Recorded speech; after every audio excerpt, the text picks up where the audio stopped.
नमस्कार, मेरा नाम कुमार गौतम है और आप देख रहे हैं न्यूज़ फॉर नेशन। बिहार की सियासत में पूरा यूं कहें कि तमाम पार्टियां किस करवट किसके साथ जाएंगी ये तय अभी तक नहीं हो पाया है, क्योंकि बिहार विधानसभा चुनाव में मुख्य रूप से अगर देखें तो एक तरफ एनडीए है, दूसरे तरफ महागठबंधन। एनडीए के भीतर भी एक भूचाल है, जब से जीतन राम मांझी की पार्टी शामिल हुई है। लोजपा में रार चल रहा है, लोजपा में तकरार चल रहा है। ठीक दूसरे तरफ महागठबंधन में भी कई छोटी छोटी पार्टियां हैं, उसमें सनफ मल्लाह की पार्टी वीआईपी पार्टी भी है। ऐसे में विकासशील इंसान पार्टी इस वक्त कहाँ खड़ी है, महागठबंधन के साथ या फिर कुछ और सोच रही है? इन तमाम मुद्दों पर हमारे साथ बात करने के लिए राजीव मिश्र जी हैं, जो कि मुख्य प्रवक्ता हैं, राष्ट्रीय प्रवक्ता हैं और पार्टी के राष्ट्रीय उपाध्यक्ष भी। सर, न्यूज़ फॉर नेशन में आपको बहुत बहुत स्वागत है। थैंक यू, नमस्कार। सर, पर इलेक्शन है, बावजूद इसके अभी तक ये तय नहीं हो पाया है कि महागठबंधन में कितनी पार्टियां हैं और कौन कौन सी पार्टियां हैं। देखिए, आपको पहले समझना होगा कि बिहार की राजनीति अब किस ओर जा रही है। अगर आप देखेंगे बिहार की राजनीति का अभी जो काल है, ये बहुत ही ऐसा काल है जहाँ पे बहुत बड़ा परिवर्तन होना है। और 40 वर्ष से कम उम्र के 3 बड़े नेता उभर कर सामने आ रहे हैं। और वो नेता हैं, आपके तेजस्वी जी हैं, चिराग हैं, और हमारे नेता मुकेश सहनी जी हैं। तो ये एक बिल्कुल एक ऐसा मोड़ है जहाँ पे चीज़ें बहुत चेंजेस आएंगी और बिहार में एक परिवर्तन जो है वो दिखेगा आपको इस बार के इलेक्शन में, और उसके आगे भी जो उसका रिजल्ट्स होंगे। जहाँ तक अभी तक का जो न्यूज़ है वटेवर, वो अभी हम लोग बिल्कुल महागठबंधन के साथ हैं और हमने जितनी सीट्स को मांगा है वो सीट्स पे हमारी चर्चा चल रही है और हमें उतनी सीट मिलेगी। ये जो अभी जितनी भी खबरें आ रही हैं वो पता नहीं कहाँ से है, कहीं भी कोई भी ऑथेंटिक ये खबर नहीं है। हम लोग बहुत महागठबंधन बिल्कुल एक है, एक साथ नहीं, हैं। महागठबंधन में तो आप बहुत पहले से भी साथ में, मांझी जी भी कह रहे थे कि महागठबंधन में साथ हैं, लेकिन आज देखिए स्थितियां बदल गई, मांझी जी कहीं और चले गए हैं। ऐसे में वीआईपी पार्टी का स्टैंड क्या होगा? देखिए, महागठबंधन मांझी जी गए, उन वो अगर रहते तो बेहतर होता, लेकिन उसके बाद 3 नए दल हमारे साथ बिल्कुल खुलकर आ गए, सीपीआई, सीपीआईएम, सीपीआईएमएल। तो हमारा कुनबा तो बढ़ ही रहा है। और इस बार यही कारण है कि भारतीय जनता पार्टी हो, चाहे जनता दल यूनाइटेड हो, चाहे एलजेपी हो, वहाँ भी आप देखेंगे कि खलबली मची हुई है, क्योंकि उनके पास इस बार विषय नहीं है। अगर आप बिहार की राजनीति को ध्यान से देखेंगे तो ये पिछले 1 साल में कोरोना के कारण और बाकी जो चीज़ें हुई हैं, उससे बिल्कुल जो इस बार का मुद्दा है वो बहुत ही सीधा है। और इस बार महागठबंधन के बाद बहुत मुद्दे हैं। पहला तो स्वास्थ्य का मुद्दा है, शिक्षा का मुद्दा है, भ्रष्टाचार का मुद्दा है, बाढ़ का मुद्दा है। और इसमें पूरी तरह से ये जो सरकार है वो विफल रही है, जेडीयू की जो सरकार है वो विफल रही है। बिल्कुल, सरकार की विफलता अपनी जगह है, लेकिन कहीं ना कहीं महागठबंधन में जो अभी रार तकरार चल रही है, उसको लेकर आपने अभी जितनी पार्टियों का नाम गिनाया कि वो महागठबंधन में शामिल हैं, लेकिन वो आरजेडी की तरफ से किया गया है, आपकी तरफ से नहीं किया गया। आरजेडी ने उन लोगों को शामिल किया है, और आरजेडी आप लोगों को शामिल करेगी या नहीं, ये भी अभी तक इस पर प्रश्नवाचक चिन्ह है। नहीं, अब ये तो आप लोग ये लगा सकते हैं, क्योंकि मैं भी पत्रकार रहा हूँ और मुझे भी पता है कि खबर से खबर कैसे निकाली जाती है। ऐसी कोई बात नहीं है, हम लोग के आपस में बहुत बातचीत हो रही है, वार्ता चल रही है, और एक एक सीट पे हम लोग बात कर रहे हैं कि कौन सा सीट हमारे लिए अच्छा है। और इस बार की जो स्ट्रैटेजी है, जो लोकसभा में जो गलती हुई थी, इस बार हम लोग वो गलती दोहराना नहीं चाहते।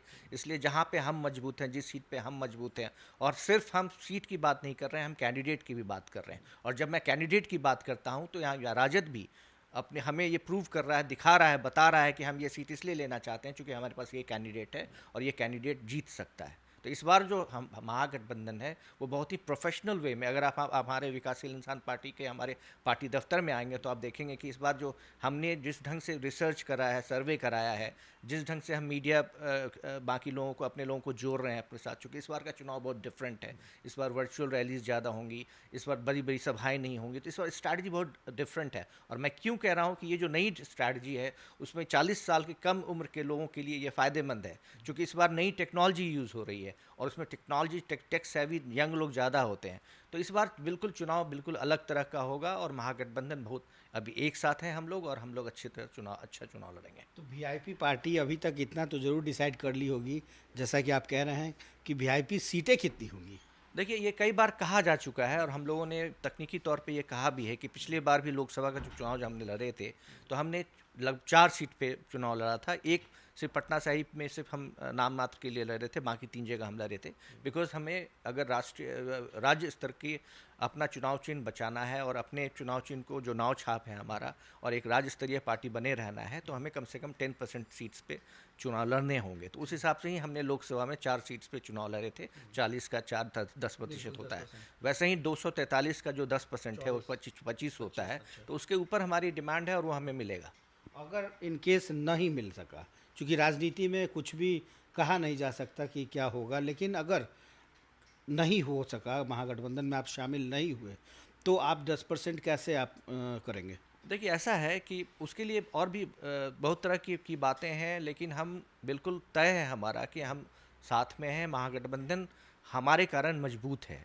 अब ऐसा तो है नहीं, इस बार हमने उपचुनाव में ये सिद्ध भी कर दिया कि हम 15% वोट की बात हमेशा कर रहे थे और 15% वोट गोलबंद हुआ है, जो हमारी पार्टी के साथ है, वीआईपी के साथ है। तो ऐसा नहीं है कि हमारी पार्टी पे नज़र सिर्फ एक तरफ महागठबंधन की है, और भी लोगों की नज़र है, दूसरे गठबंधन की भी हमारे ऊपर नज़र है। लेकिन हम तो वहाँ हैं जहाँ हम थे शुरू से। हम तेजस्वी जी को मुख्यमंत्री बनाना चाहते हैं और बनाएंगे। पिछले जो लोकसभा चुनाव हुआ उसमें वीआईपी पार्टी की तरफ से मछली पार्टी का भी आयोजन किया गया था। मछली बात खिलाएंगे और हराएंगे का नारा दिया गया था। कहीं ऐसा तो नहीं कि मछली का कांटा इस बार महागठबंधन में गया?